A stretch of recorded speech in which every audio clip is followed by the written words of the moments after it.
قبلہ ایسے نیاز صاحب، اب جب ہم سبھی ایک عشق کے رنگ میں رنگے ہوئے ہیں، اس میں بڑا لطف آ رہا ہے الحمدللہ. تو ہماری نشریات کا عنوان ہے شان مصطفیٰ صلی اللہ علیہ وآلہ وسلم. آپ کا الفاظ کا انتخاب تو کمال ہے ہی، اشعار پہ بڑا ملکہ رکھتے ہیں. تو میں آپ سے گزارش کروں گا کہ آپ شان سرکار دو عالم صلی اللہ علیہ وسلم سے متعلق فرمائیے گا. امام عشق و محبت کا کلام اور شاعر ہفت زبان پیر نصیر گولروی صاحب کی تضمین تھی. سارے ہی اشعار سبحان اللہ. اب کس کس پہ جو ہے وہ گفتگو کروں؟ کیا شکار ماہ کے تسخیر آفتاب کروں؟ کس کو ترک کروں؟ کس کا انتخاب کروں؟ کیا بات ہے. پہلی بات جو انہوں نے کہا، میں جو اعلیٰ حضرت نے جو شعر فرمایا، ارشاد فرمایا نا کہ مجھ سے 100 لاکھ کو کافی ہے اشارہ تیرا. ایک میں کیا میرے سیاں کی حقیقت کتنی، مجھ سے 100 لاکھ کو کافی ہے اشارہ تیرا.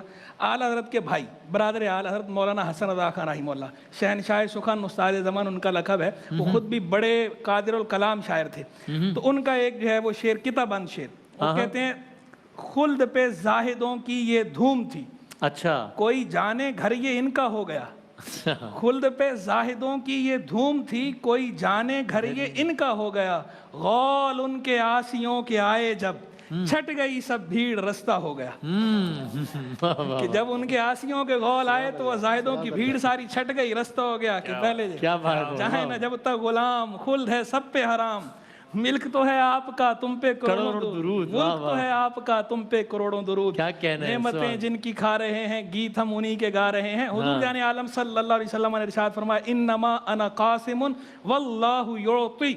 اللہ عطا فرماتا اور تقسیم، میں تو تقسیم ہی کرتا ہوں. اب یہ دیکھیے یہاں پر یہ جو اللہ، یہ جو فرمایا نا حضور نے کہ اللہ عطا فرماتا اور میں تو تقسیم ہی کرتا ہوں. اب ہمارے یہ گرامر کا قاعدہ ہے نحو کا، کہ جہاں بلاغت کا، کہ جب موضع تخصیص ہو، بیان کا مقام ہو، موضع بیان میں ترک تخصیص مفید تعمیم ہے. یعنی جب کسی چیز کو اسپیسیفائی کرنے کا محل ہو، کسے اسپیسیفائی کیا جانا چاہیے، وہاں اسپیسیفائی نہ کیا جائے، اسے چھوڑ دیا جائے، تو اس کا مطلب یہ ہوتا ہے کہ یہاں جنرل ہے، چیز کو جنرلائز کیا جا رہا ہے. تو اب ذرا اس کو دیکھیے، انما انا قاسم واللہ یعطی. یہ نہیں فرما رہے کہ اللہ فلاں چیز عطا فرماتا ہے اور میں فلاں چیز تقسیم کرتا ہوں. نہیں، جو چیز قابل اعطا ہے اللہ عطا فرماتا ہے، بلا تخصیص. جو چیز بلا تخصیص، جو چیز قابل تقسیم ہے میں تقسیم کرتا ہوں. کیا کہنے لا ورب العرش، جس کو جو ملا ان سے ملا. بٹتی ہے کونین میں نعمت رسول اللہ. کیا کہنے. وہ جہنم میں گیا جو ان سے مستغنی ہوا، ہے خلیل اللہ کو حاجت رسول اللہ کی. تو ان کی شان کو بعض لوگ یہاں پر کہتے ہیں کہ جناب یہاں مراد خالی علم ہے. وہ کہتے ہیں کیونکہ یہاں پر جو ہے بعض محدثین اس کو باب العلم کے اندر لائے ہیں حدیث کو، تو علم مراد ہے. تو میں جواب میں کہتا ہوں، ایک تو قاعدے کی روح سے تو ان کا ابطال ہو ہی گیا. دوسرا جواب یہ ہے کہ بھئی اگر علم مراد ہے تو ساری نعمتیں جو ہے وہ نتیجہ کس کا ہیں؟ کامیابی ملتی کس سے ہے؟ نعمتیں ملتی کس سے ہیں؟ نتیجہ کس کا ہے؟ وہ علم کا ہے. تو جب وہ علم کے نتیجے میں نعمتیں ملتی ہیں، تو جو علم اللہ عطا فرما رہا ہے اور تقسیم مصطفیٰ کریم فرما رہے ہیں، تو اس علم کے نتیجے میں جو نعمتیں ملنی ہیں، وہ نعمتیں ان کے تقسیم کاری کا تعلق بھی جناب رسالت کے ساتھ ہے. سبحان اللہ سبحان اللہ. کیا کہنا ہے. حضور جان عالم صلی اللہ علیہ وسلم کی ذات صفات کو دیکھیں تو سبحان اللہ.